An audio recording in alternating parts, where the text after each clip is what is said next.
second. I'm looking at some of these readings here, and I'm not really feeling what I was seeing here a minute ago. All right. You can't hear me? Can you hear me now? Yes? No? Yeah, I turned the music down. I thought it was loud. Can you hear me now? Can you hear me now?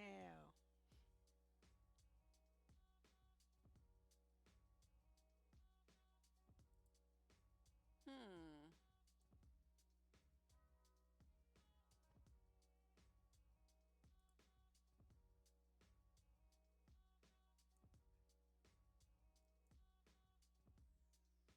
No sound.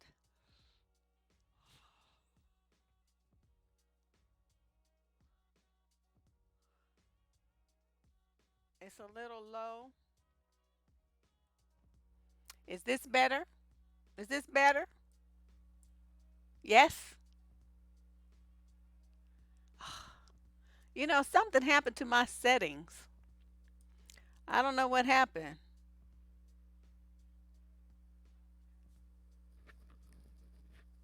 You can hear now? Okay. My settings got all jumbled up. I'm not sure what, I don't even know what happened. I never change anything. But somehow, sometimes when I log on, it's just weird. Okay, it's better now. I turned it way up. So I should hope that that this is better. I tell you.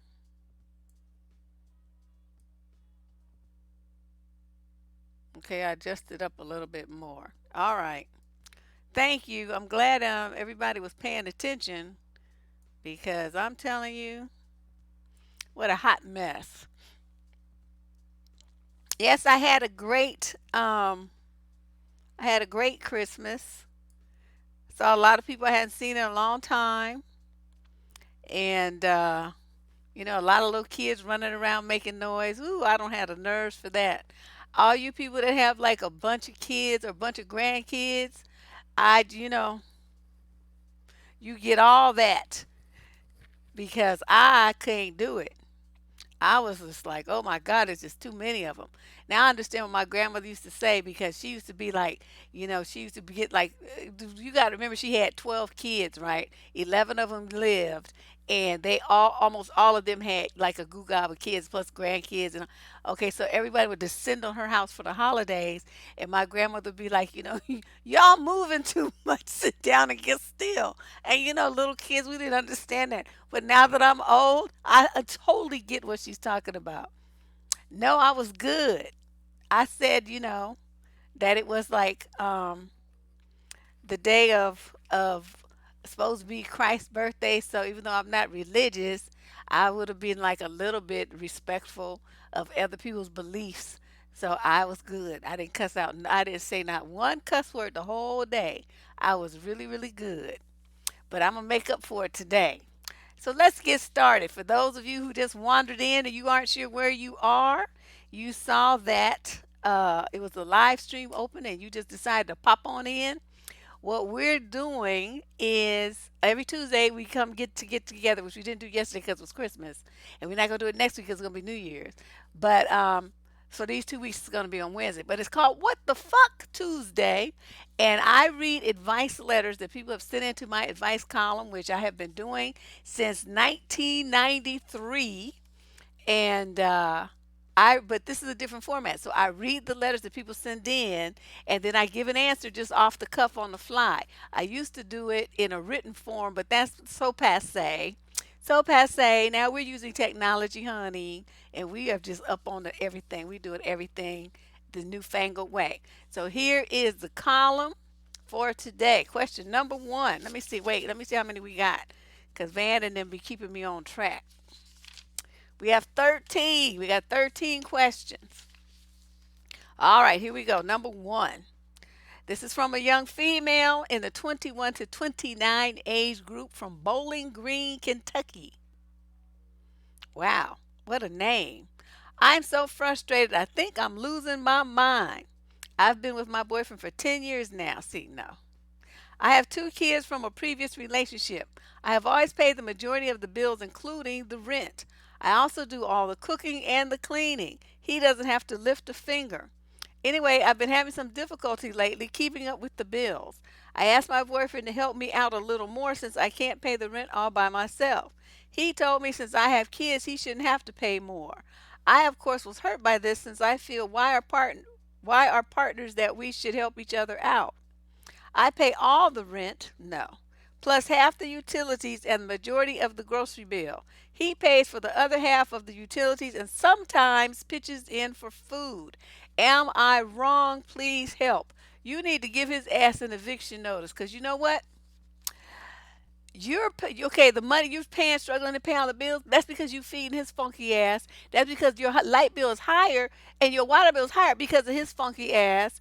And he's not helping you do anything. So if you paying all the rent by yourself, your utility bills would go way down without him there, as would your food bill. So you would be fine. So he's not helping you. I don't know what you doing letting this man pimp you like this. And the fact that he's there as an adult, the most that should happen is okay, just let's just say instead of paying half, he paid a third of the rent. So if your rent was say $900, that would mean you paying a third, the kids are paying a third, and he's paying a third. That's the equivalent breakdown, right? Likewise, the grocery bill should be split in half because a man eats way more than a woman and some little kids. Okay, unless your children are teenagers, they not eating that much. So he needs to be kicking in at least half for the groceries. I feel he should be buying all of them since his ass is living practically rent free and he don't do no work. Then you need to give him a list of things that he needs to do in the house. He needs to start participating as a mature adult. I don't know what you've been doing letting him do this, do treat you like this for 10 years. What kind of bullshit is this? And you letting your kids see you let a man pimp and use you like this. Lady, you tripping big time. This man, kick this fool out.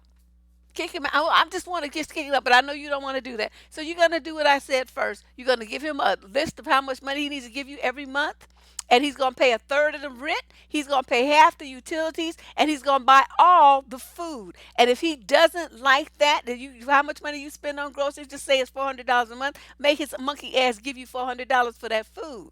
You doing all the cooking and cleaning, he ain't reimbursing you for no maid service. Plus, he fucking too for free. No, no, no, hell no. This is just this. You making so many mistakes here. It's not even funny. So if he doesn't want to do that, he balks at it because I think he's going to because he's talking about you got the kids and all this and stuff. Then give his ass an eviction notice and tell him he has 30 days to get the fuck out of your house. And that's what you do with that fool. It's not. It's beyond low self esteem. It's just some. 10 years she been dealing with this bullshit. Well, I mean, no, let me take that back because she says she's been with him 10 years. She doesn't say they've been living together 10 years. So let me take that back. But I don't care if she's been living with him for 10 months. This is just ridiculous. There's no way some man's supposed to move in the house with you and you got kids and you struggling and you got a grown ass man with a job in your house. Psh, fuck that shit. Oh, this kind of stuff makes me mad. And then you got your kids watching all this happen, and you working yourself to the bone, and this man sitting up there just taking advantage, just sitting on his ass and not doing nothing. Oh, entitled fuck. Well, you gotta like if he's got mail there and stuff like that, then he's technically a tenant. So she has to go, well, depending on where she lives, she need to find out. But in most cities and counties, you have to go through the formal eviction process if someone has lived at your address for 30 days or more. So she just tripping. She's super tripping. Ooh. All right. She doesn't want to be alone. Yeah. Well, she gonna be alone when she living in a shelter because once she don't can't pay that rent and buy all the pay all them bills, she gonna get kicked out. And guess what? Her and them kids gonna be in a shelter, and he gonna be on to the next bitch living up off of her. So women don't be thinking about this kind of stuff. He's only there because it's convenient for him to be there. Soon as it's not convenient anymore, he's gonna leave you. And so that's what you need to understand. He's not there for out of love and commitment. He's there because it's convenient. Ooh, Question number two. This is a young lady who's 28. She lives in Washington, D.C. I'm writing because I'm feeling really ill about information my fiance just gave me. We've been together over a year and are engaged. Everything has been going well between us. The reason I'm writing in today is because of his sister. When I first met her, it was he and I Skyping her. She wasn't nice. She spoke down to him and was almost berating. She's very bossy and overbearing. She doesn't see him on the same level as her and always reminds him of his lower worth. In short, she has been a bully to him most of his life. I wanted to try to be on good terms with her at least. I've tried to friend her on Facebook and even sent messages to give her updates on how we are and things like that. She reads and doesn't reply most of the time, and there have been times when she did reply and told me off. What? Things like she doesn't have time for this or she's not interested in what I've got to say. Okay, y'all just imagine somebody talking to me like that and how many you okay. You already know me. This bitch would have been so cussed out she wouldn't want to show her face even in Alaska. It wasn't justified, but my fiance did warn me and told me that she can be like that.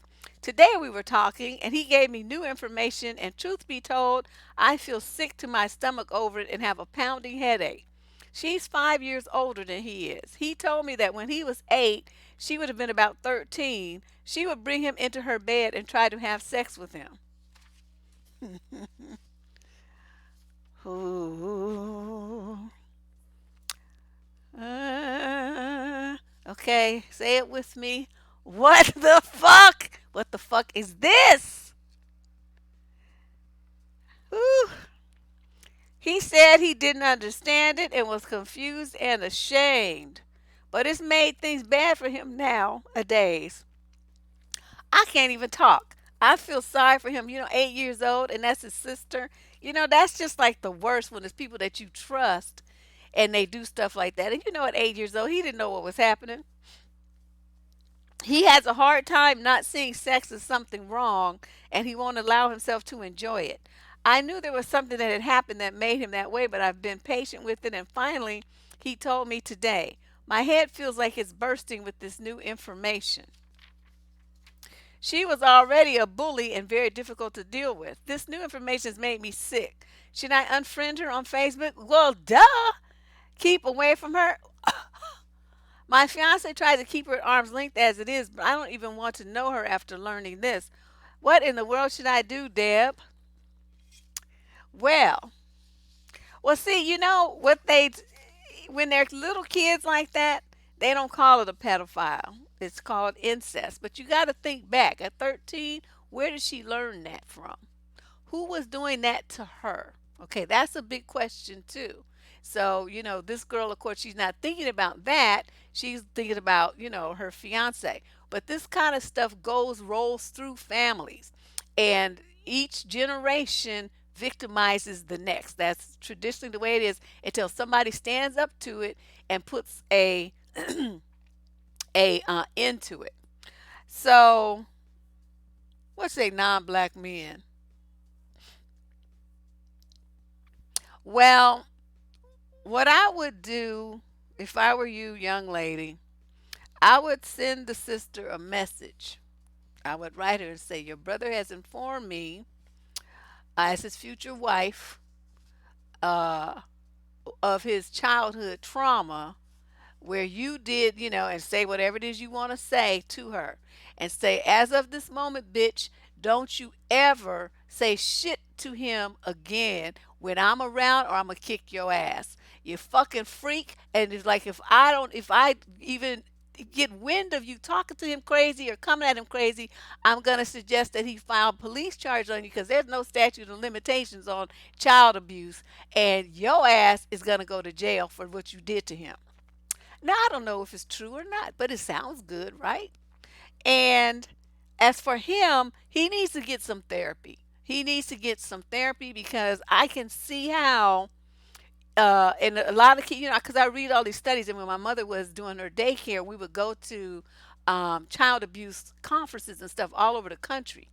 And one of the things that they said was how confusing it is, especially when the kids get, a certain age, their body may react physically to the sensations that, to the touching or whatever, but that doesn't mean they understand what's going on. They have no emotional connection to it. It confuses everything, especially as they get older and they start associating those feelings with, romance and relationships. But then those feelings happen with your sister, your mama, your brother. I mean, it's just weird. It causes a lot of confusion for people. So his response is typical to that kind of situation. So I'm suggesting that you please, try to support him in getting some therapy for that. He's probably going to be resistant because men don't like to think that they need therapy, but he is entitled to have a full and guilt-free sex life with his future wife, and to enjoy intimacy with you, and it's like a great part of marriage. It's a great benefit of marriage, but you're not going to get that benefit, and neither is he, with his current mindset and all that guilt. Some of it may ease once he cuts ties with this sister, but that's what he has to do too. He has to stop talking to her altogether and work on healing himself, because she's very toxic, and it sounds like somebody really messed over her, and then she took it out on the younger, weaker person in the household, which was him. And so it just perpetuates itself. Now, I also want to add, if your man does not get any therapy and you do decide to get married to him, do not have any children by this man. Make sure you keep him away from children, because he's going to do the same shit to the kids that his sister did to him. That's how it goes. And I know you don't want to hear that, but you can get online. You can go to the library. You can read any book about child sexual molestation type behaviors. And with males, when it happens, what they do, they perpetuate it. And a lot of females do too. So, he hasn't really dealt with this too well, and I would suggest that you do that. But if you feel like he's not going to respond well, and the sister's too much and won't listen, then you need to cut ties with that whole freaky ass fucked up family and do what you need to do for yourself and fuck them all. Yeah, it's What the Fuck Wednesday, because this is unbelievable. Unbelievable. Your head is hurting. I mean, this is letter number two, and my temple's already throbbing. My temple is already throbbing. Yeah, he got deep issues, and it's just gonna come out.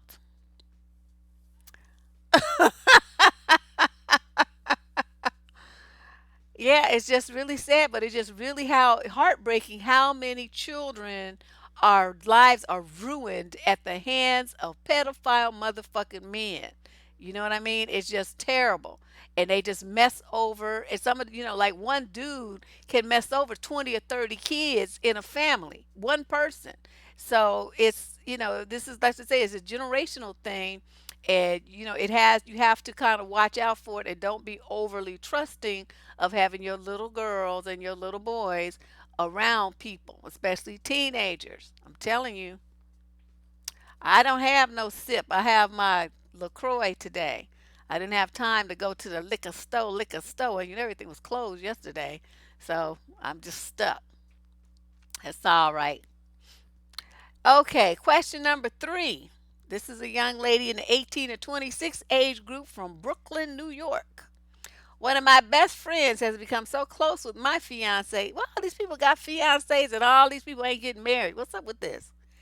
It makes me uncomfortable. They've been becoming closer for over a year now, and it was a lot of little things that pushed me over the edge. They had inside jokes, nicknames, even a song that was kind of their song. What?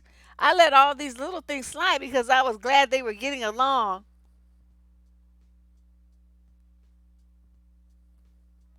It reached critical for me when I realized that she was telling him personal, intimate things that she wasn't telling me. We found out because he never hid any of this from me. He's always been very open about their friendship. I explained to him how uncomfortable their closeness made me, and he totally understood. He said he thought I was fine with their friendship and getting so close, and I acknowledged I should have spoke up sooner when the little things they did bugged me. He reacted perfectly. He said he'd do anything to make me feel better. He offered to cut off all contact, which I told him wasn't really necessary. They just need better boundaries. He gets that now, and told me if she gets too personal, he'll tell her he's not comfortable talking about it unless it's in a group chat with me too. Now I need to figure out how to address this to her. How do I tell her to back off, that she doesn't need to talk to my fiance about intimate stuff, and that if she can't talk to me about it, she definitely cannot talk to him instead? You need to cuss that bitch out. Now let me tell you why. There sometimes, you got to realize, and I'm not being mean here. I'm just saying, when you have a best friend, you guys tend to have a lot in common. Okay, this is just, you tend to have a lot of common. You have a lot of values that are similar. Your outlook on different things is very similar. It goes to pass that you might be attracted to some of the same qualities in a man. Not to say it's going to be exact, but some of the same qualities you might both find attractive.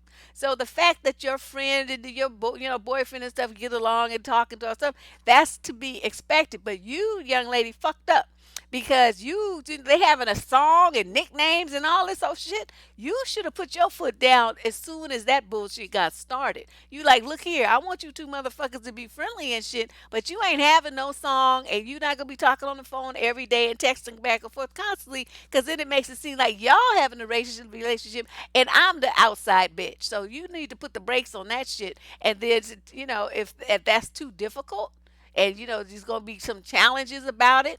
People talking about Joe. He reacted well, but I'm just anticipating what's gonna happen when you bring it up to your friend, and she gonna be like, "You tripping? It's just." Then that's when you tell her, "Look, this is how it's gonna be. Either you gonna follow this program that I have in place right now, or you gonna be out the picture altogether. Pick one." Cause I got other friends, bitch. I don't need you. Now I like you, but I don't need you.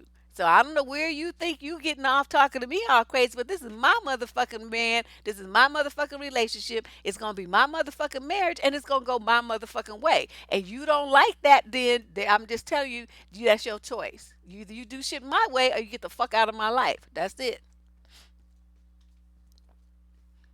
You know. Yeah, they might have shut up rings. It's hard to say.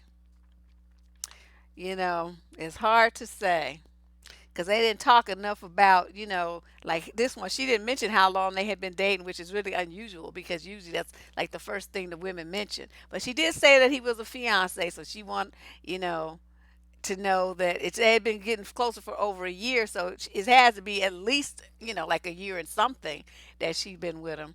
So I don't know. She doesn't really say. There's no real clues in here about that.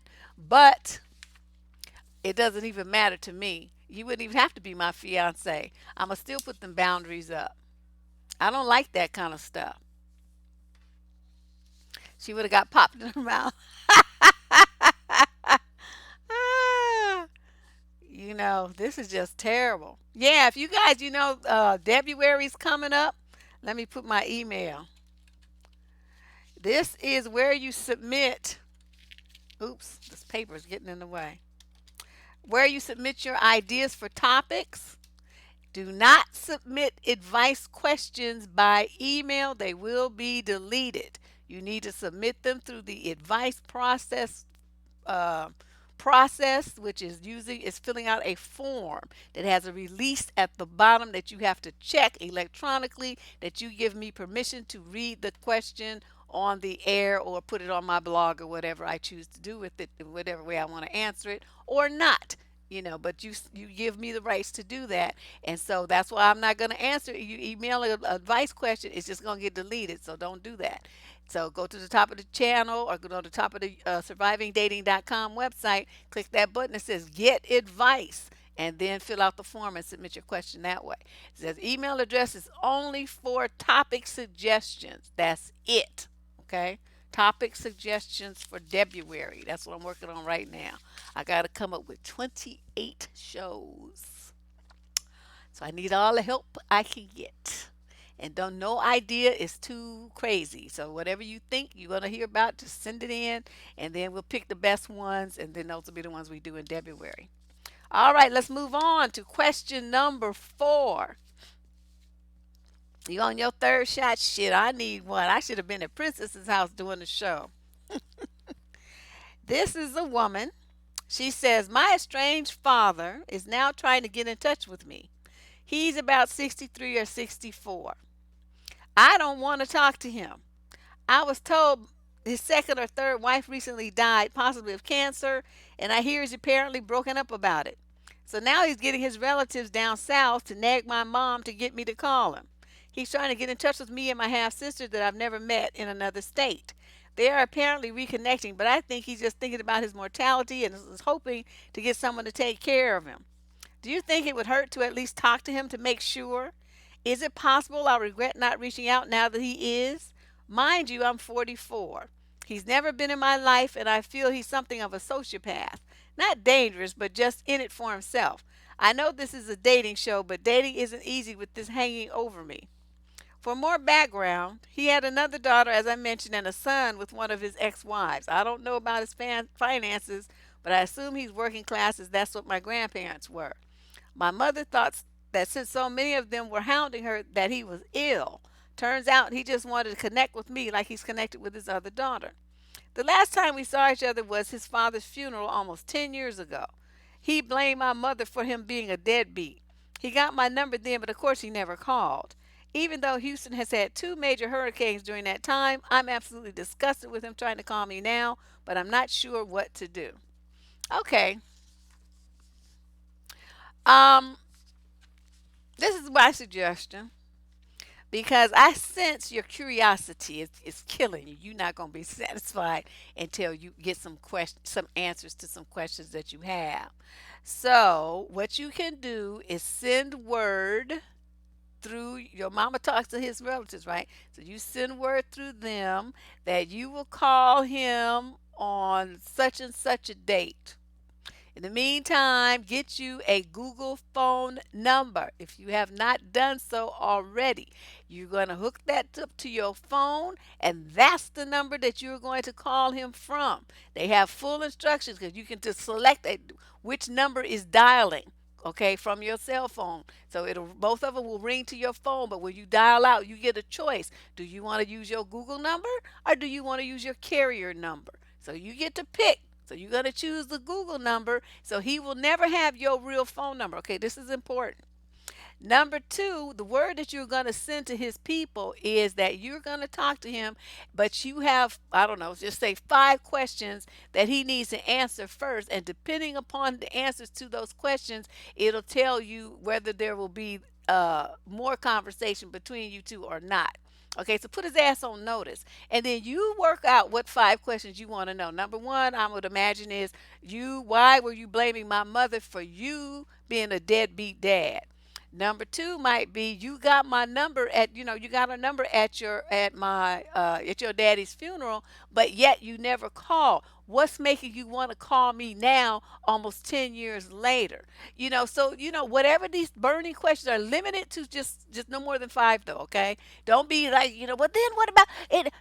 5 key questions, and then you hang up and tell him, well, I'm going to think about the answers that you gave me, and then I may reach out next week. So, next Sunday or whatever.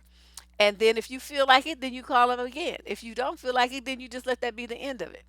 Okay? But at least that way, you will give him the opportunity to answer some questions. You will get the curiosity that you have, squelched. And you just never know. I mean, he might have come to his fucking senses at 65 years old, although I doubt it. I doubt it, but we'll see. The stream's been on. We come on at 6 p.m. Pacific time. So, whatever time that is in your time, yes, 30 minutes. Yeah, that's what I would do, okay?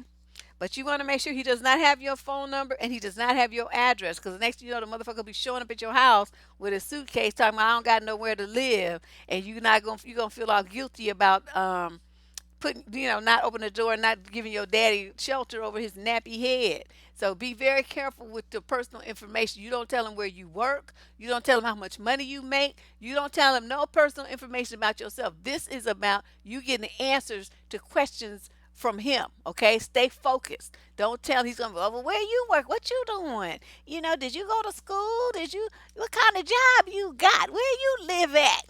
They ask some kind of questions, and he's on the information seeking tip. So be careful with what you tell. You keep your mouth closed and stay focused on your 5 questions, like I said, and give that some work. But get the word through your mama that you're going to call him on whatever day you choose. And then make sure you do it with your Google phone number or burner phone. I mean, you could either one of those, but you don't give him your real number. Okay. Now, I can't state that enough. Question number 5. This is from a guy, 21 to 29 age group from Midland, Texas. I try to make this short. I, mm. I work with a girl who I have total chemistry with. We laugh, we get along. We obviously flirt back and forth. Well, I found out she has a boyfriend and I totally backed off. Good for you. Well, fast forward a few weeks and she tells me he's a crap guy who cheated on her and makes her feel like garbage. Yet her ass is still with him, right?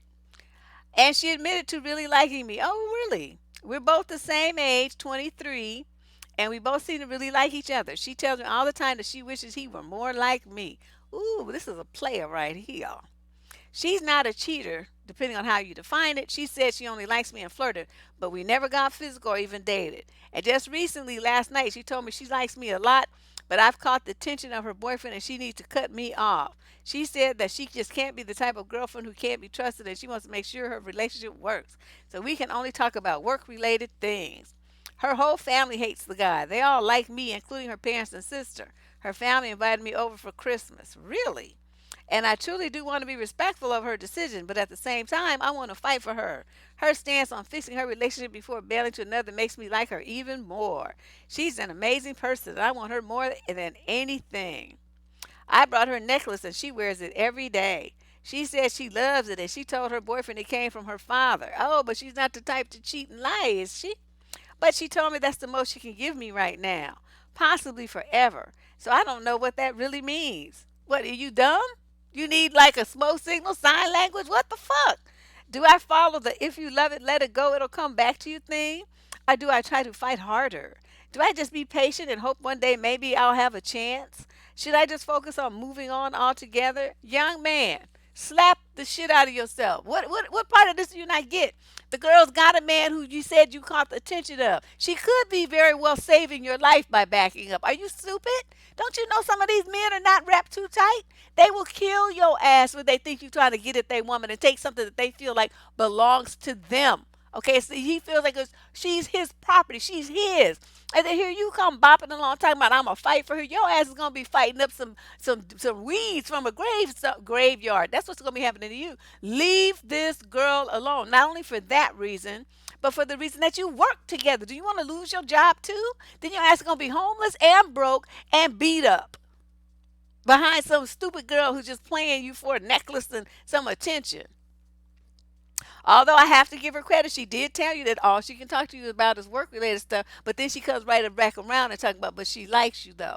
What you need to do is stop talking to this girl, stop thinking about this girl, get you somebody else who's not encumbered with a nutcase boyfriend. That's what you need to do. And if you know you're young and you're being silly right now, I'm telling you, men have been killed over women. And it's not even women that they don't even like. This other boy guy perceives that you like his woman and he'll kill you. So you really need to leave that alone. It's not even rebound. She's still with the dude. You know, it's not rebound. They haven't broken up and they never broke up. He just trying to get his, wheedle his way in there, wedge his way in into her relationship. And that's what I'm saying. That's a very dangerous mindset that he has. Should I give up or should I fight for you? You can't fight for somebody else's woman. Okay? You only can fight for somebody if she's yours and she's trying to leave you for someone else. That would be the other dude's role, to fight to keep his woman. She ain't yours. So it's nothing for you to fight about.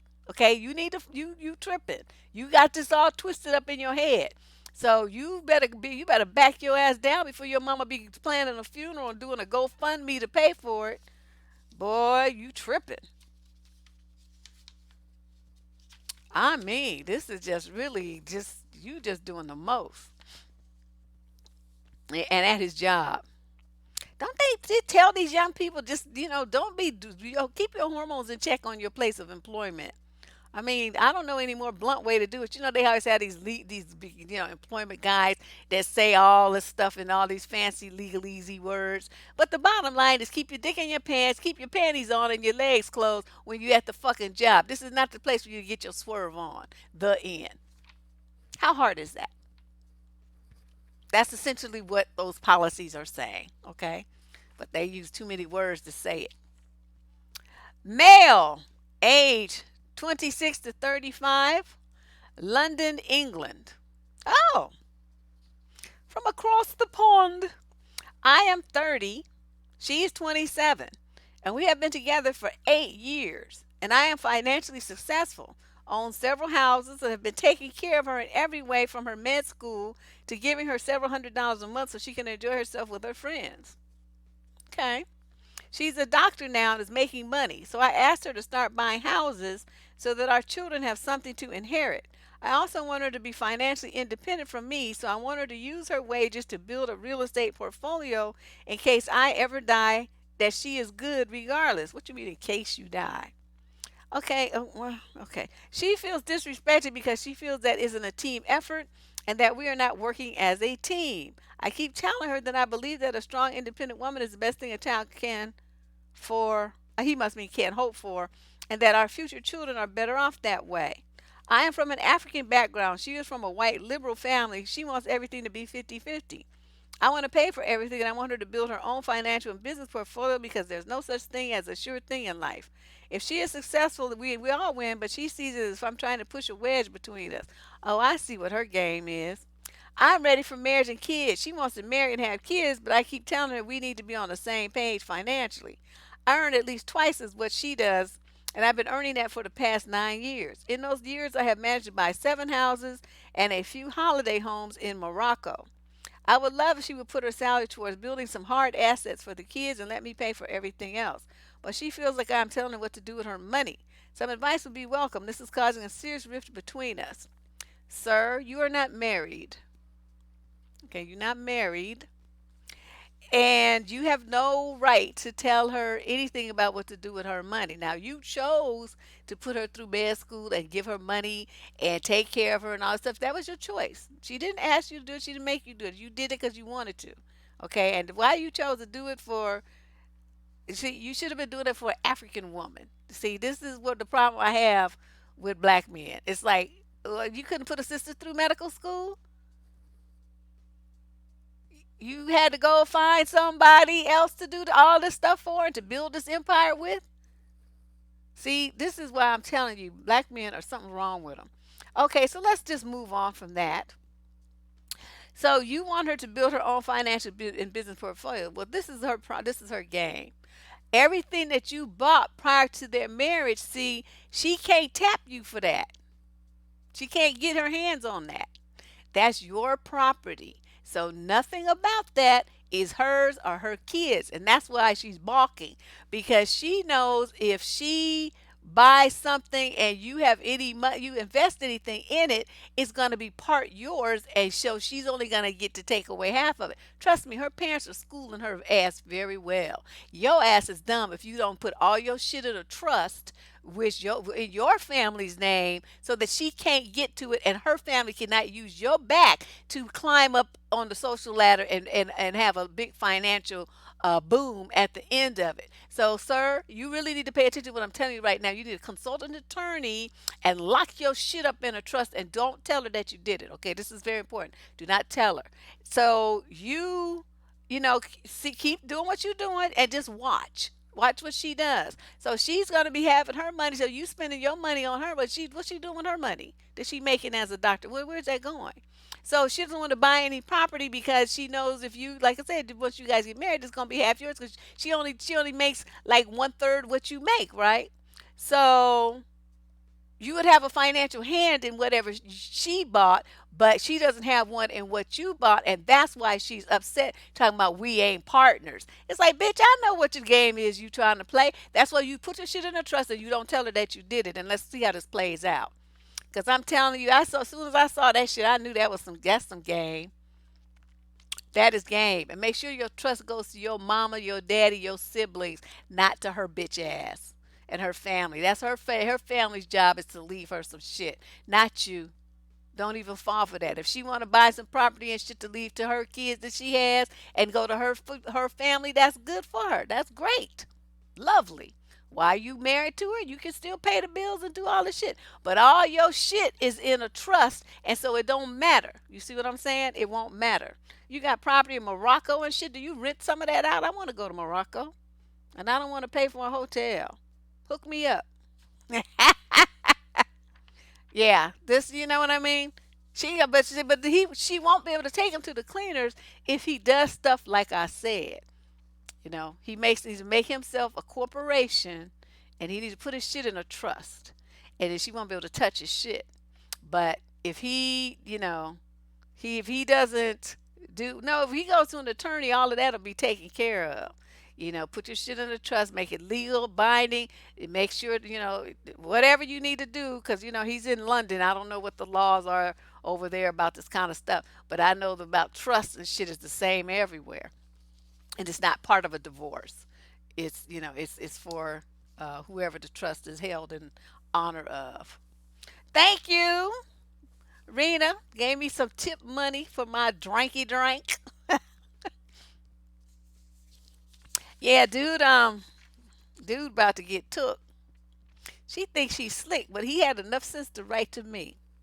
So you do what I told you, honey, and you Holmes, you be all right. She'll be sitting there with her face cracked when she try to play her roll out her little game and then find out that you got your shit in the trust and she ain't gonna get shit. She will just be too through then. Be like, huh? Okay, question number 7. This is from a young lady, 19 to 26 age group, who lives in South Carolina. She says, "Hi, Miss Cooper. I have a family dilemma I would like your advice on. My mom has decided to contact me after an 8-year period of no contact. My mom can be seen as self-absorbed, but since she had me at such a young age, things fell apart. She can be described as a deadbeat parent and emotionally distant. My stepmom has been in my life forever and always held resentment towards my mother." Hmm. Now, since my mom has started contacting me again, my stepmom's temper has been out of control.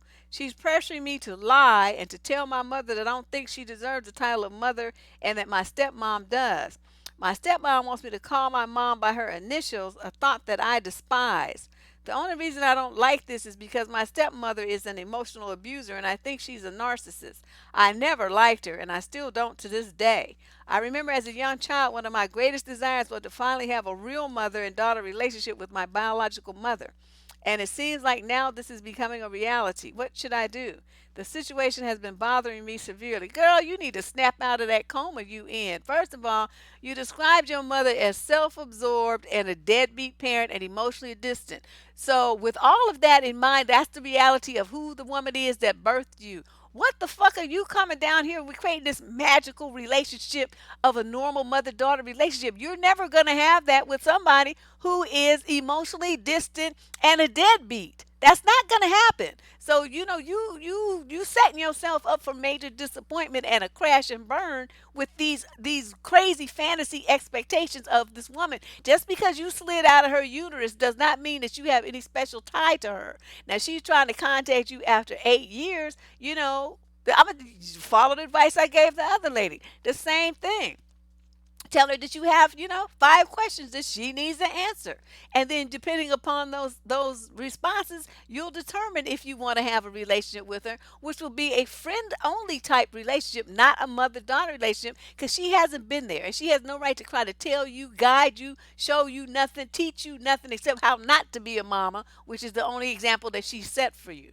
So this is worrisome though, because you went from the facts of how this woman is, which is very negative, to some fantasy bullshit. This is becoming a reality.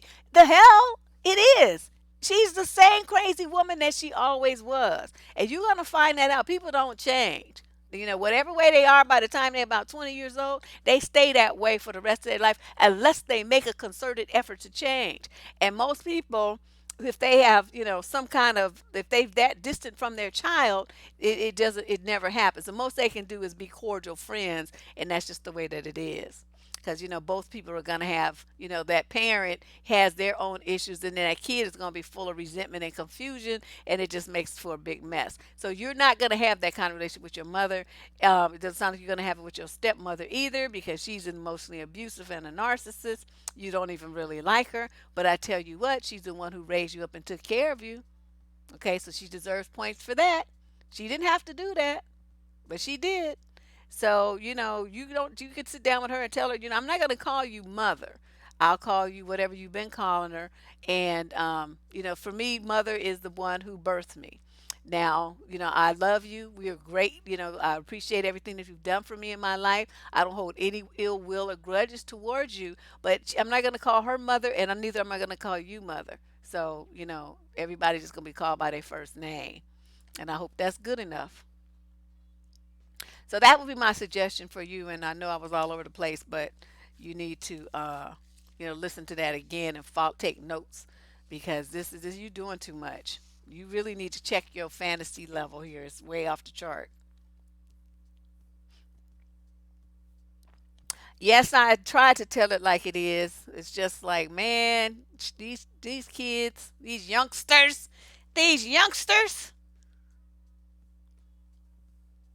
Yes, yes. Just submit your suggestions to survivingdating at gmail.com, because like I said, I got to come up with 28 titles, not to mention what I got to come up with January and March. But I have to have 28 titles for the month of February, and I'm desperate for some ideas.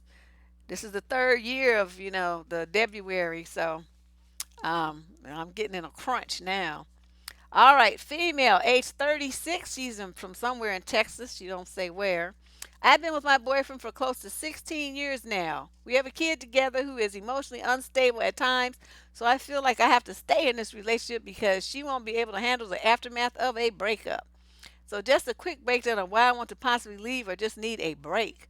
We live in a 866 square foot two-bedroom apartment. We always see each other no matter what we do. That's a pretty good size, isn't it? If I try to escape into my bedroom to watch TV, there he is right behind me. If I leave the house, he wants to know who, where, and when I'll be home. He calls me at 5 or more times a day from work. When I do escape to go out, he will call continuously. He has been snooping through my social media accounts. He's constantly begging for sex, wanting to try this or that. He's been acting super jealous, and now he's gone so far as to try and put GPS tracking on my phone. There are so many more unhealthy shenanigans going on, I can't keep track anymore. In the past, he's treated me horribly, never physical abuse. At that time, I was 100% dependent on him for everything. But after I got my ducks back in a row, lost weight, became confident, and been holding down a job, making new friends, and trying new things, he has gotten this way. I have a lot of resentment from the past, and I can't seem to let it go. I want to ask for a weekend away so I can fucking breathe. Is this wrong? Why do you feel like you need to ask for a weekend away? What is he, your daddy now? Your jailer? That's what it sounds like. You have a job, right? That means you got some money. So all you have to do is talk to some of the girls at your job. Y'all plan a weekend away from your men, and then you just say, "Well, I'm going," and then you go. You don't ask him for permission. That's his kid. He can take care of her while you gone. If you have any doubts about that, and she's got emotional problems and it's like medically diagnosed or anything like that, then contact your local social services and ask for respite care. Respite care that is offered like across the country for parents who are highly stressed.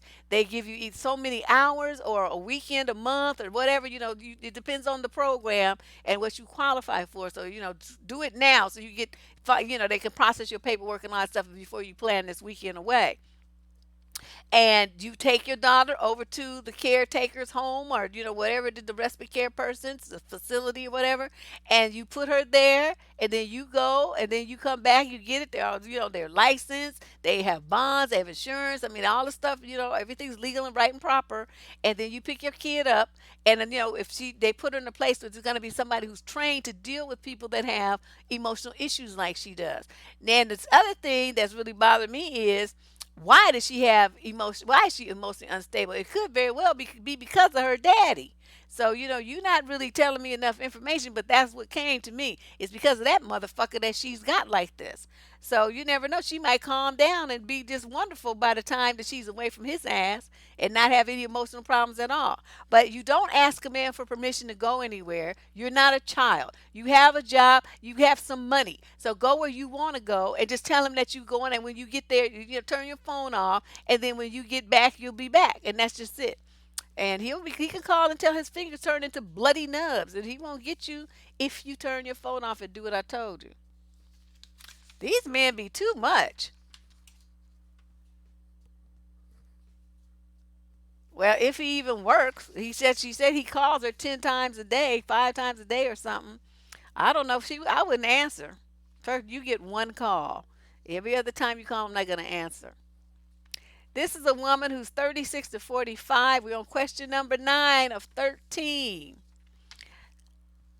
36 to 45 from Oregon. She says, I've been married 10 years and we've not been getting on too well this year. Hardly any communication, let alone contact of any sort. Only recently, I found photos of my husband wearing women's underwear. Oh, and they're not mine, she says, LOL. Also, amongst the photos was him using a dildo on himself. Oh my God! What the fuck?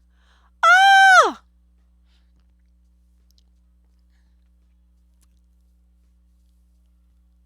No, I saw something where some chicken or something was something, but I didn't know he had no dishes. I saw that. I saw a picture like that. She left or something.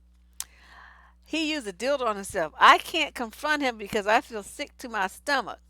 Is he bisexual or not? I ask myself. I don't know what to do. Any advice, Deb? I have no one else to turn to. Oh, you poor thing. You've been married for 10 years and you found this freaky shit from your husband. Well, that would be the end of my marriage. That's all I can say.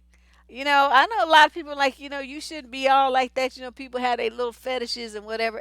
And that's fine. You can have those. But you're not going to have those and be married to me. That's all I'm saying. I just, you can't be doing weird shit like that. Because then when I look at you, I feel disgust. I don't feel love and passion and desire and all the things that a wife wants to feel about her husband. I feel like you're a confused, mentally deranged fucktard. I don't want shit to do with you. Don't you touch me. You sleep on the couch. I'm out at the first opportunity. That's how I feel. That shit would turn me off so much. He may not be gay. He just might be a cross dresser. But this thing about wanting to put something up his butt, now see, that just puts a whole new spin on it. And whatever he is, I don't care. He could be gay, he could be bi, he could be part frog. I don't care what it is. He gonna be being all of those things without Deborah. That's all I'm saying. Yeah, just you know.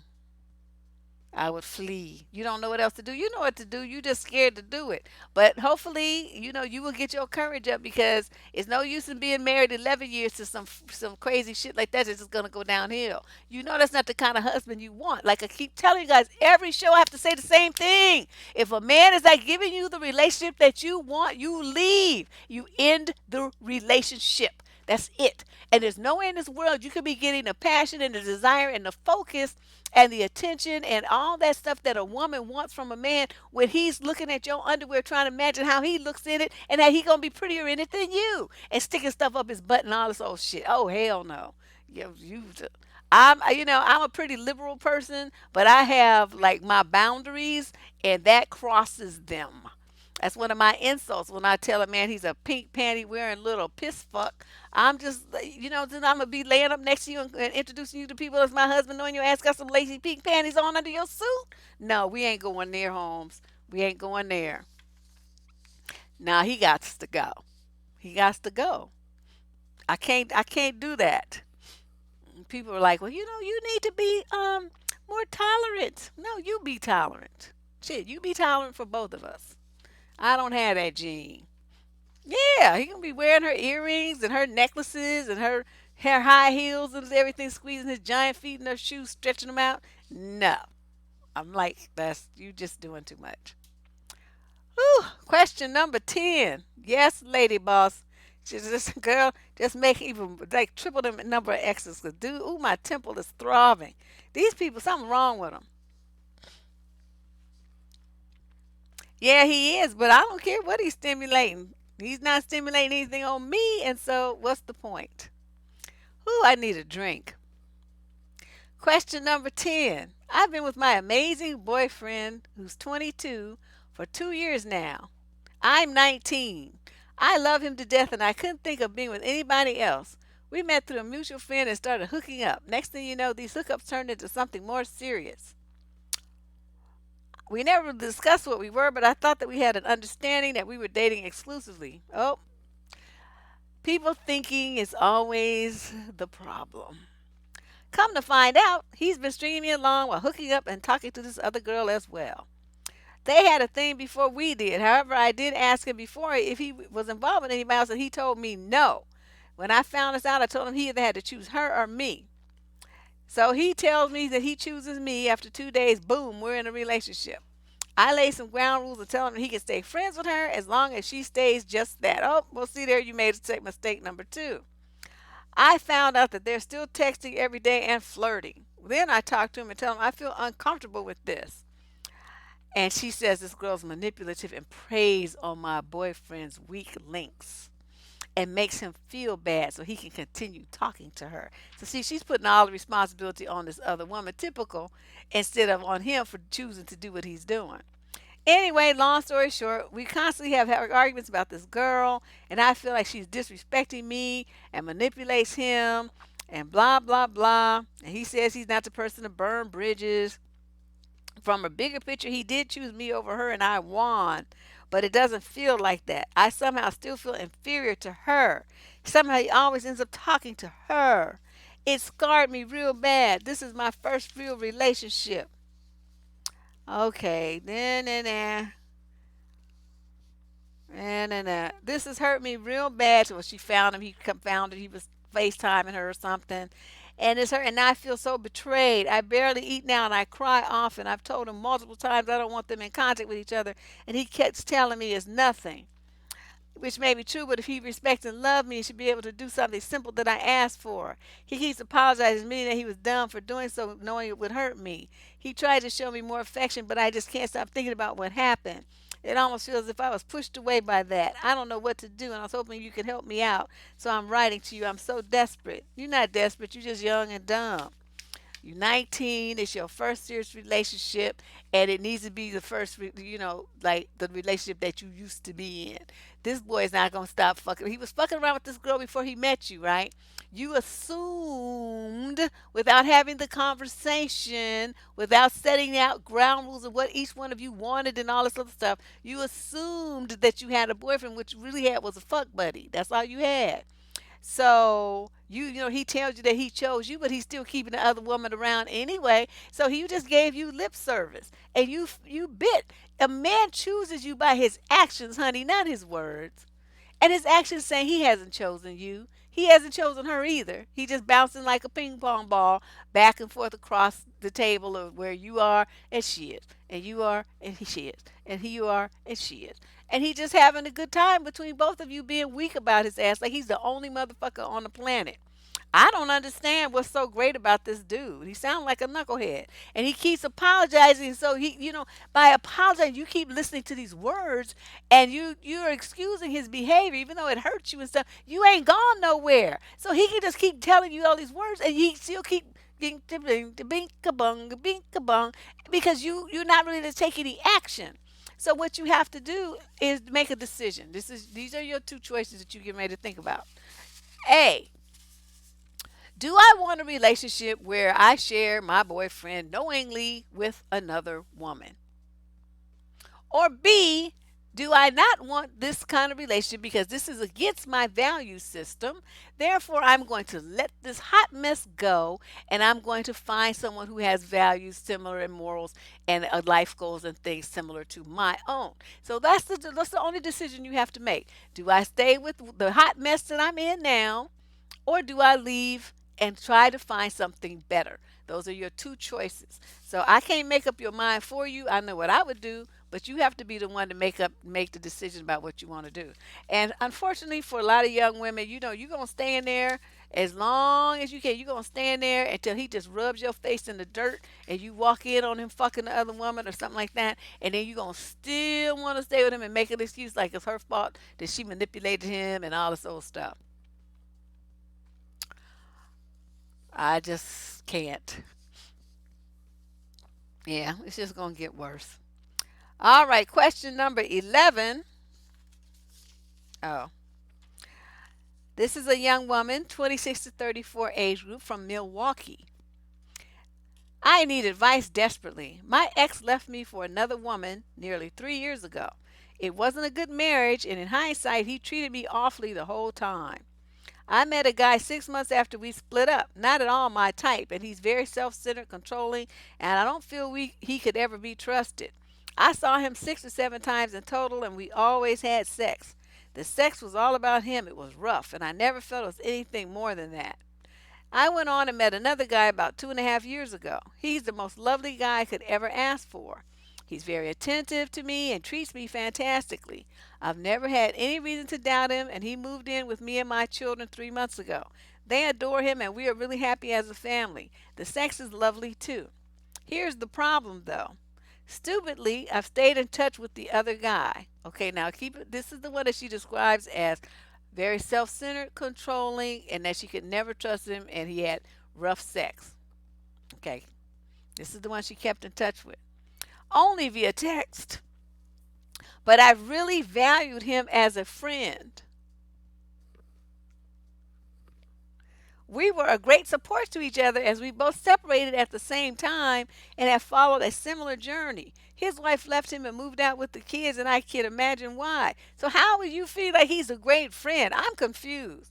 Generally, it's him who contacts me, and I've deleted his number several times.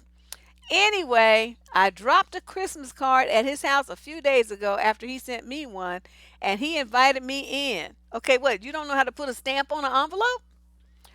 I said no several times, but he's very persuasive. He pretty much jumped me once I was in the house, and we ended up having sex again. Despite saying no several times prior, I allowed it to go ahead. He was very rough with me. He even had his hands around my neck and pulled my hair, smacked me, etc. Whew, this child doesn't even understand that she was sexually assaulted. I felt awful about cheating on my partner since, and it was never my intention. That's not cheating. That's an assault, girl. How do I go about moving on from this? I feel so low and actually pretty violated by a so called friend. That's because you were. There's nothing about that was consensual. You did what, okay, there's like, they call it about like the flight or the fight response, right? Where you want to fight or you want to run away. Okay, that's what typically when they talk about, people being in crisis situations, that they respond in one of those two ways. There's also for women the freeze response, because they free. You see it a lot. I mean, people just freeze. It's like they don't know what to do, so they don't do anything. They stand there, they see a car coming, and they freeze and get hit by the car instead of rolling out the way. That kind of stuff. Okay, and then there's like the where the women want to try to like befriend the guy or something. They want to like nice him into treating them well while he assaults them or something. It's some weird psychological compromise because they feel like they can't really fight him. They're trapped. They can't flee, and they freeze, and then the next thing you know, they just give in, and that's exactly what happened here. She didn't really give in. It's coercion, and where if she felt like if she didn't, she might not make it out of that house alive. So that's what the threat is. Young lady, I don't know when this happened, but it's not too late for you to go to the police. Of course, there's probably no evidence at this point, but you can go to the police and report what happened. For you, I want to say, and please, I want everybody to understand, I'm not victim victim blaming here. What I'm pointing out for anyone else who may think that this was a smart, that she made a series of stupid decisions that put herself in harm's way. This man had already shown her what kind of person he is, but somehow in her mind it turned around into being a friend, somebody who slapped her around, was controlling, self-centered, and couldn't be trusted. Somehow in her mind that equated to a friend. I don't know what kind of mental leap she made to arrive at that conclusion, but I'm pointing this out because I don't want others of you who are listening to make the same mistake. Okay, number two, she wanted to give, he sent her a Christmas card. You were supposed to tear that thing up or throw it in the fireplace, grind it down the garbage disposal, or just let it blow in the wind. You don't reciprocate anything that he does to try to entice you to stay in contact with him. That's the second one. You should never have given him a card, and you definitely should never have went in to his house. It's the kind of thing when you break up with these guys, you can't go anywhere with them. You don't get in a car to give them closure. You don't meet them at the beach to give them closure. You don't go meet them at any place. You don't spend any time with them. You don't do anything where you're someplace with him alone. You never, ever, ever, ever, ever do that. Okay, you don't need to see him again ever in life. Number three, once you got a new relationship, you should have changed your phone number immediately so that he could not call you anymore. Okay, you didn't do that either. So you didn't put up any boundaries with to protect yourself from this guy. And I'm wondering why. What was going on with you that you felt like you needed to make yourself so vulnerable and exposed to someone who already was a predator and you knew it? What is going on with you? What is happening here? This kind of shit frustrates me. So, like I said, I want everybody to understand I'm not victim blaming because she was definitely sexually assaulted. That's what this is. You can still report this to the police, but I'm concerned about the way that you view it. You don't really see it as a criminal act, but that's what it was. He coerced you to go into his house and you went in, and then that's what he, he just wanted to get you in there so you could close the doors like a spider in a web. And that's essentially what happened. So, those, like I said, those of you listening to this, she made a series of very poor decisions that increased her risk of this happening. I'm not saying it's her fault, it's his fault. But I want, we as women have to look at different situations and try to make sure that it's as safe for us as possible. Nothing about what she did provided herself with any safety. That's what I'm saying. It's like she just like jumped into a big, a big pile of shit. That's what she did. So, I would also go to the doctor. I don't know what the situation was. Make sure you didn't have any disease, get medically checked. And then, make sure you get your STD tests and all this stuff because this guy sounds like a jerk. That's why his wife left him and took the kids because he was probably doing some abusive shit to her. This guy is a nutcase. Okay? I hope he don't start showing up at your house. But if you see him around your house anywhere, you need to tell your fiance what's going on. But I do believe you should report this to the police at any rate and file a restraining order and keep this man away from you. Change your phone number. Okay, do that shit tomorrow. It takes 10 minutes. They can change your number. And you need to stop being in contact with him. Block him on all your social media and stop being so nice to people who fuck over you. This is ridiculous. And you got a nice dude that treats you well, and you still fucking around with somebody who abused you. What's wrong with you? Ooh, she might be. I don't know, but hopefully she's not so slow that she didn't understand what I'm talking about here.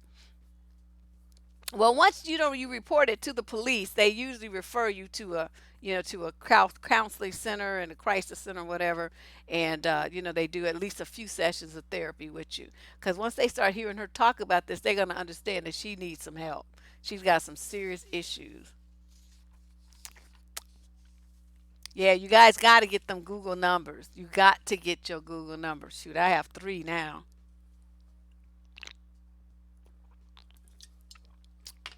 I use them for different nefarious purposes, which shall not be revealed on this show. Question number 12. We rolling down to the end. Woo, what time is it? Oh, we made good time today. This young woman is 18 to 26 age group. She's from Allentown, Pennsylvania. PA, that's Pennsylvania, right? So I spent a lot of time trying to make this Christmas a memorable one. I didn't spend too much, but got my boyfriend thoughtful gifts that he really liked. He didn't get me anything. He got himself an iWatch. He hasn't even apologized or said a word about it. What should I do? You should fire his ass immediately. See, all these young girls, they the 18 to 26 age group. You know, they 19, 18, 20. You know, don't have too much experience with relationships and think that, you just give everything that you got and you love a man and that he's going to magically somehow see how wonderful you are and love you back the way that you love him. That's not how it works. When you have somebody like this guy is a taker. Okay, there's takers and there's givers, and it's like a spectrum. At the one end, there's like extremely heavy takers. That's all they do. They're like the sociopaths and narcissistic sociopaths. And then you have people who are givers, who are like the codependent, needy. They just made for somebody to love them and acknowledge them and validate them. Okay, those are the people at the opposite ends of the spectrum. And then there's people in between. Sometimes people waver back and forth. So there's a spectrum here. So it's not just like everybody who's a taker is awful all the time, and everybody who's a giver is just fuses all over themselves all the time. Most people are kind of back and forth, and sometimes it changes from relationship to relationship. But in this instance, you are the giver, and he is like a ridiculous taker. He didn't get you shit, okay? And knowing it's Christmas, you think it's a little bit more? Well, maybe. I don't know. But this is my thing here. This is what you got to do. Everything that you gave him, go to his house and get it. Okay, get it, put it in a shopping bag. I hope you still have the receipts. Take all the shit that you bought him back to the store. All of it. Get your money back. Okay? Even if he wore it, you can say it didn't fit right. Or just make up something while you got to return it because it's Christmas time, so they taking everything back especially if you have a receipt. Okay, any excuse will do. Get your money back or get a store credit and spend it on yourself. Whatever you need to do. Then, how much does an iWatch cost? He took it. It's not that he did it. He wasn't sad about it. He's a taker. That's what they do. You give to them. They don't feel bad about you giving to them. They feel great about you giving to them. That's what makes them feel validated. But anybody know how much a iWatch is? How many hundreds of dollars is an iWatch? I'll look in the chat and see, because I don't know.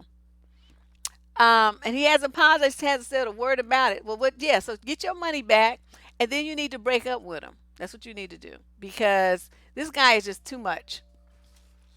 Uh-oh, hold on a second. I'm getting a delivery. Coming.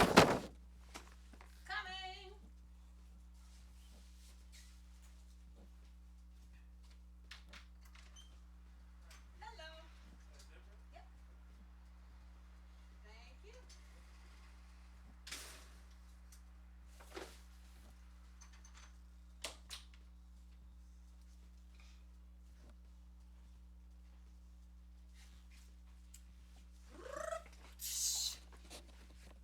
All right. I'm back. I got all kind of stuff that they didn't bring yesterday. $800? $400? Okay, so he spent $400 on himself and he didn't get her shit. Not even a box of Cracker Jacks. No, no, no. Nah, son, you got to go. Mm-mm. And he didn't apologize and didn't say anything about it because he's just like, remember that story I told you guys about the guy who came to my house? He was supposed to bring the wine, and he didn't bring it. And he never apologized or said a word about it either. When I asked him about it, he just had that smirk on his face talking about why I didn't get it. So this guy has that same attitude, and this is the kind of thing that you go and get your money back, and then you cut him loose. That's what you do. You should have a relationship with a guy who gives as much as he gets, and who understands the importance of showing your mate something about, choosing a gift that's special for them. It doesn't have to be super expensive, but it has to be thoughtful. That's the most important thing. I mean, it could be a book that you really like, but an author that you really like. The book just came out or something. I mean, there's many ways to do that. But so we're in the $400 to $600 range. Okay, for the latest model, not like two or three. That the latest one isn't that the four. Yeah, four or five, whatever. But I know they came up with a newer model right before Christmas. So I'm like, this is just a bit much. Yeah, she needs something new. I would definitely go and get my money back. I wouldn't be tripping with dude. All right, we got question number 13, the last question of What the Fuck Wednesday, which is normally What the Fuck Tuesday, but of course with the holiday we had to put it on Wednesday. And we're going to be doing the same thing next week.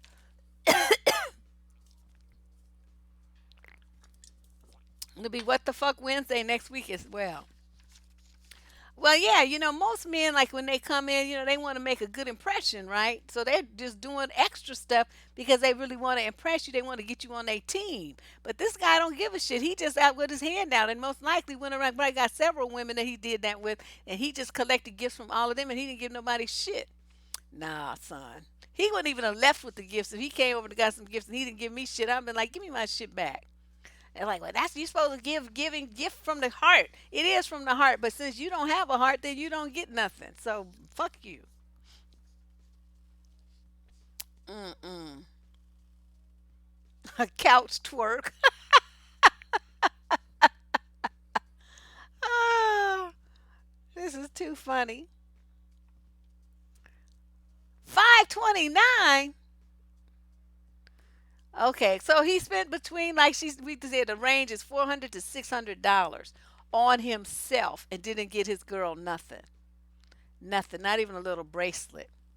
Exactly the thoughtfulness of it. Nah, he got to go. I don't know. My patience is so short. As a matter of fact, let me stop right now. I'm gonna have us before I do this last letter. I'm gonna ask you guys something. I saw on Facebook, and you guys can put your comments in the chat. I will read them aloud. I saw a comment on Facebook. This girl's posting a story about a guy that she had gone on a date with. These are people in their 30s. And they went out on a date, and dude pulls up at her house, and she gets out the car, and then he just drives off. And she was talking about how he was such a good dude and all this old stuff, right? He was such a good dude and all this stuff.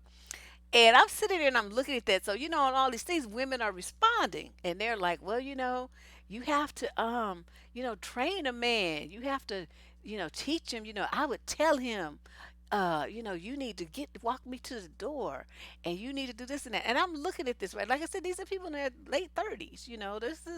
These aren't teenagers that just new to dating and maybe their parents didn't tell them. These are grown men that have plenty of time to be out on the dating market, ex-wives, ex-girlfriends, baby mamas. I mean, they have like history.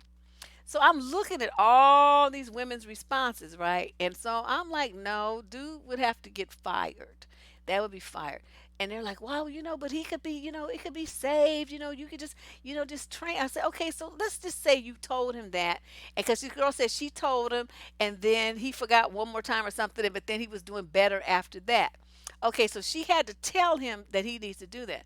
My thing is this: if you're going out with me and you don't have the common decency, gentlemanly behaviors to have a protective spirit about a woman you bring it home at 10, 11 o'clock at night, walking to her door by herself while you sit your happy ass in the car.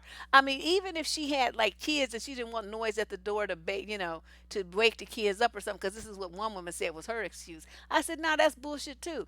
Because no matter what, he's supposed to get his ass out. He's supposed to unlock your door, help you, escort you out of the car, because the seats are low, right? We always got on heels and little short dresses and whatnot. So you be trying to wiggle your way up out the car without showing half your crotch and all this stuff. I mean, sometimes that takes a bit of a juggle. So it's helpful when someone helps you lift you up so you can do that gracefully, right?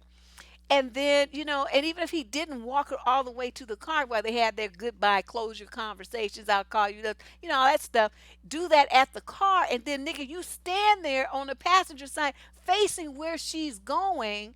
And then you wait until she gets in the house and turns the light on. And then you get back in your car. And that's when you drive off. So these women, it's like they had no clue that this is how you are supposed to, a man is supposed to conduct himself when he escorts a woman out for an evening. I was shocked, you guys. I was shocked. Exactly. No protective nature at all. No manners. Canceled. Okay, so you think like me, and so she was shocked. He was like, well, no, that's too harsh. You have to train a man, like you teach him, what you like in bed. You just, I said, that's not training. You're talking like your favorite foods, your favorite colors. That's getting to know someone. You're talking like basic manners. That's training. Okay, me telling you my favorite color is purple. I'm not training you on anything. I'm letting you know something about myself. You see what I'm saying? It said she had shit all twisted up in her mind. This is one of the commenters on the thread, and I was just shocked. And so, like I said, these aren't teenagers; these are grown women, with kids and stuff. And you see, you like my daddy would have went out there and snatched the foot, been like, "Where's that motherfucker?" Got in his truck and drove after him, dragged him out the car, and snatched. You're not gonna do my daughter like that. But to see these women that would, "Well, I can open my eyes, get in the house by myself." That's not the point. You got a guy this is the point where men normally are the most. They try to put on the best performance. They try to show the best side of themselves. They trying to prove that they a good dude that you should continue seeing and give some booty to, right? This is what they're supposed to be doing. This one didn't give a fuck. He just driving on off. I'm like, wow. And she kept dating him. That's the part that was really amazing. So she's like, well, I kept dating him.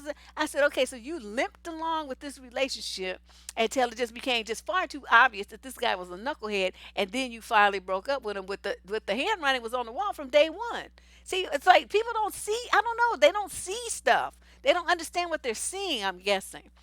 And so and then for those who are saying, well, you can train him. I'm like, okay, well, where does that stop though? Okay, now you're training him to open doors. What you gonna train him how to eat at the table manners? You're gonna teach him, how he's supposed to dress. I mean, you training him in how to, to fuck and kiss. I mean, you training him on how to conduct himself when you take him to a business meeting and stuff. I mean, where does this mothering stop? Because it's like you have a man that you're trying to train in manhood, in basic foundational behaviors of a man, and it's like he don't have them. Then what the fuck are you doing? You're gonna be the woman and you got to teach him how to be a man, and you think that that's gonna be something that you could be sexually excited about being with? I don't want to be with somebody like that. I'm telling you guys, I was appalled. And it's like, and these, like, I said, I be trying to reach the young women so that they have more sense than what I saw these women in their 30s and 40s saying on this thread. It was shocking. And then to see that they have daughters and they're going to be teaching their daughters that dumb shit, make those boys get out of the car and treat your daughter right. If you don't make them do it, then they're not going to, because they're lazy little fucks. And they going to do just as much as you make them do. I would have sat in that car until hell froze over, just like this, waiting for that motherfucker to get his fat ass out of that driver's seat and go around and open the door for me. And he'd been there like, what you still sitting there for? I'm waiting for your funky ass to get up and open the car door, nigga. That's what. What you think I'm gonna do this shit by myself? My arms are broken. They don't know how to open a car door. And then he would have had to get out and do it. And then that would have been the last time I saw him anyway, so it doesn't really matter. You can't train a man. He's grown. He's a grown man. And I feel like if I have to treat a man like a child, I have to like raise him up and do all this kind of stuff, I can't be fucking you. We're not gonna be this ain't gonna happen because I gotta treat you like a kid. See, I'm not into that incest thing. So it's like I can't be sexually excited about somebody who I treat like a kid, who I tell what to do, who I have to instruct in basic life skills. I can't do that. That don't work for me. I can get excited about that kind of man. I can't feel pride about you. I can't feel respect about you. You don't know shit. You dumb. You country. You stupid. You uncouth. I have no respect for a man like that. I don't want to be bothered. I'm not telling you shit. I'm gonna get out the car and leave you to be all fucked up and the rest of your life. That's just gonna be your job to figure it out. I'm not doing it. I'm not doing it. I'm not doing it.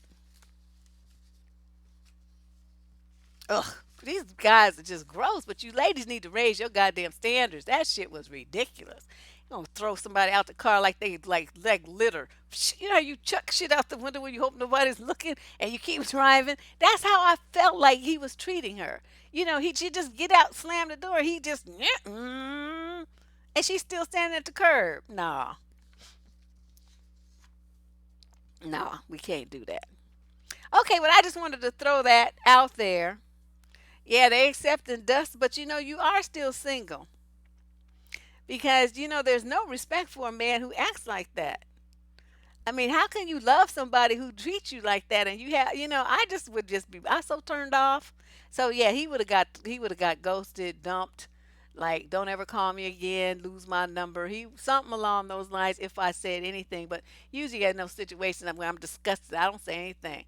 I just go on Verizon. Wish you do you enter the number that you wish to stop receiving calls from?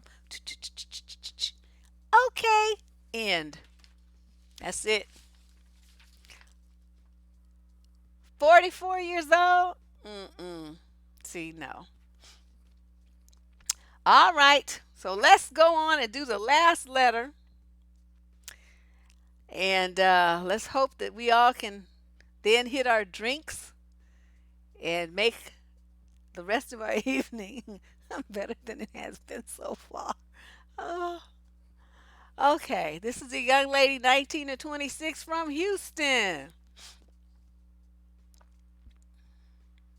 Well, that's true, but you know, even if you don't have protectors, you can read about manners on the internet.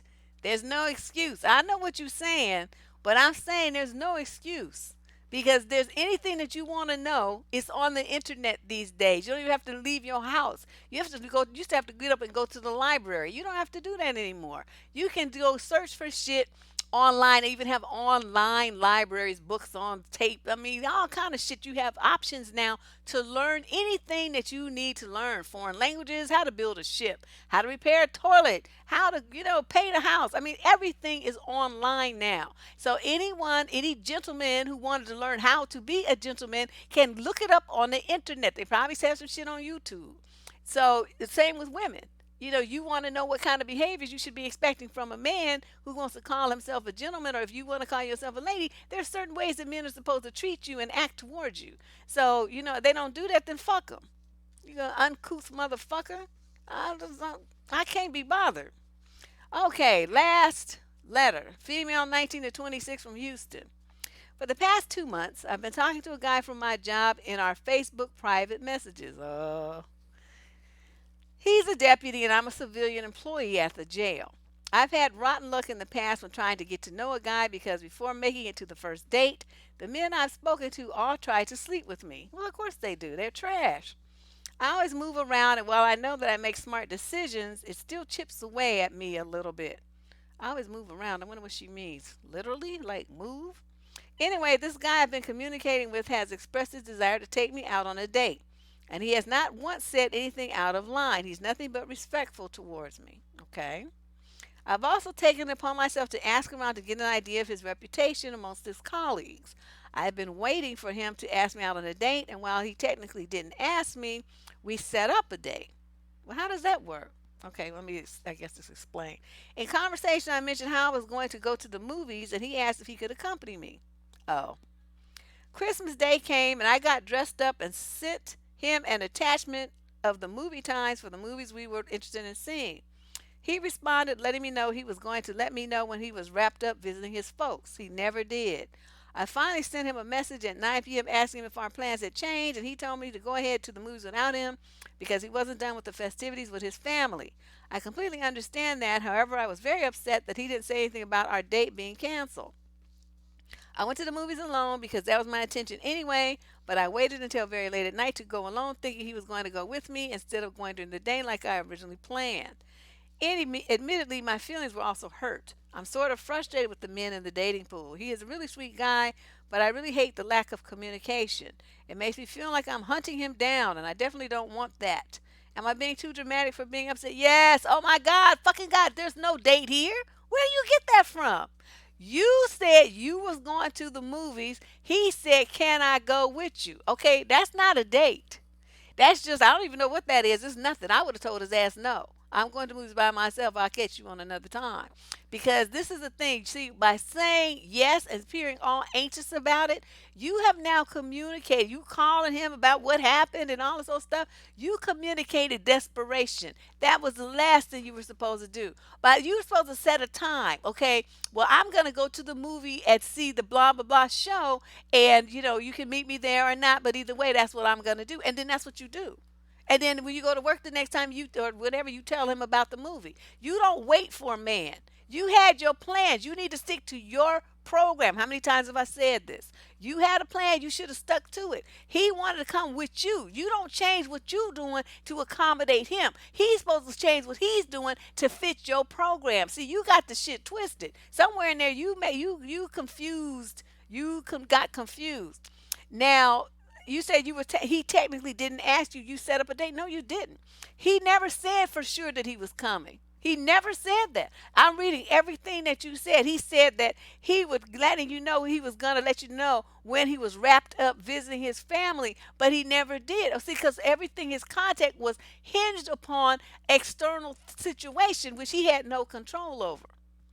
That's the same reason why I couldn't do my show on Tuesday. Because it's like you're going to have like a mutiny of 50 folks beating your ass if you try to leave. You can't do that. So, that was just a bad choice of dates for you to try to get something going with this dude. And then the main thing, though, girlfriend, is you've been waiting for him to ask you out on a date and he hasn't stepped up. Okay? So you don't make things easy for him by inviting you, letting him tag along with you. You don't do that because then he gets the benefit of your company without having stepped up like a man and asked you out on a date. He ain't paying since you was gonna go anyway. He's just gonna figure that he's gonna pay for his and you're gonna pay for yours. Or he might even expect you to pay for his. So all in all, you made a series of mistakes here that are all your fault. So you don't have nothing to be mad at him about, and you have no reason to have your feelings hurt either. You did some bonehead things. So this is what you're gonna do in the future. You're never a man want to quote hang out with you. You tell him no. Okay, you already have plans, that he needs to get on your calendar a separate day and time because this time is booked. You already make plans and no, you're not gonna, wait around for anybody. Number two, you waited around for him. You don't do that either. If you're supposed to go somewhere at a certain time, you might have a backup plan. This is when I was single and doing dating around. This is what I did. Okay, so somebody want to take me out and somebody else want to take me out too the same day. Well, I would tell guy A, well, okay, well, you need to be here by such and such a time, or I'm leaving and I'm going out with so and so.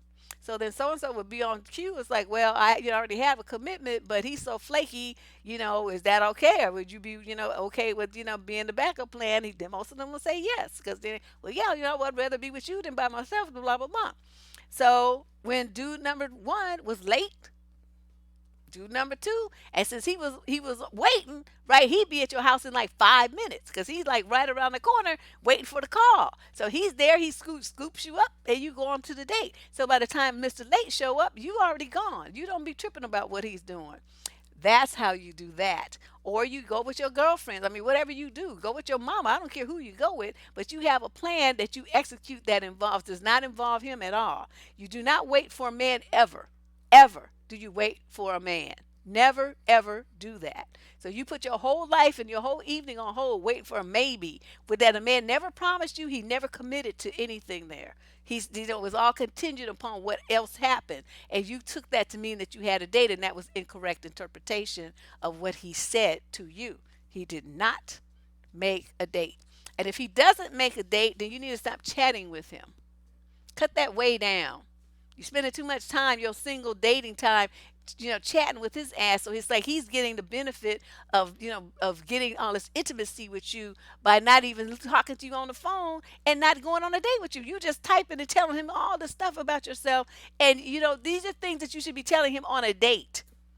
And he's doing this backdoor stuff. So I know you say he's a nice dude and all this stuff. I have a different interpretation of his behavior. I think he's a knucklehead just trying to be slick because you two work together.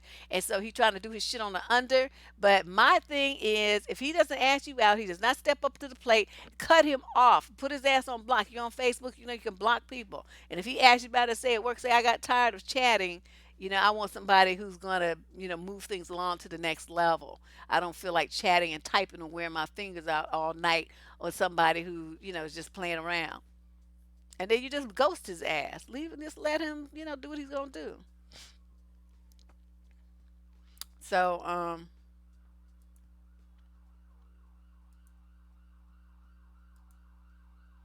that's what you do there. Okay? That's what you do there. I blocked that picture, so you don't be putting pictures in my chat, dude. That was a bonehead move. That's the wrong thing to do. No links. Unless it's a link to my shit. Those are the only links you get to put in here. Um yeah, so everybody, that concludes What the Fuck Wednesday from for this week. Is this the last Wednesday of the year? I think it is, huh? It's the last What the Fuck Wednesday of 2018. Wow. Well, we just did it big. These were some doozies, honey. Some doozy letters.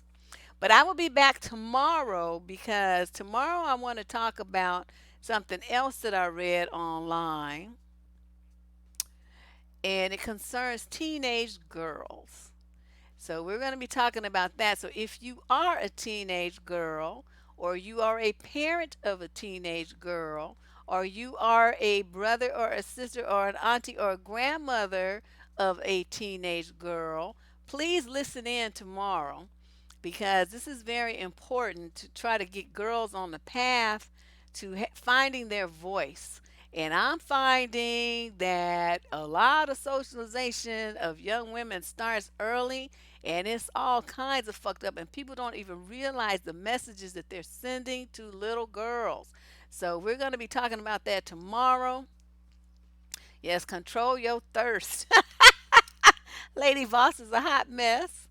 Um, so yeah, so join me here tomorrow. We'll start again at 6 p.m. Pacific, which is 9 if you're on the East Coast, 8 Central Time, and we're going to be chatting about teens and getting their voice and teaching them that it's okay to say no and just have boundaries. This is very, very important. So check out the banner up on the show page on the wall, the video wall, the events wall rather. And please be here. I'll see you tomorrow at 6 p.m. Pacific Time sharp. Deb Cooper from survivingdating.com signing out.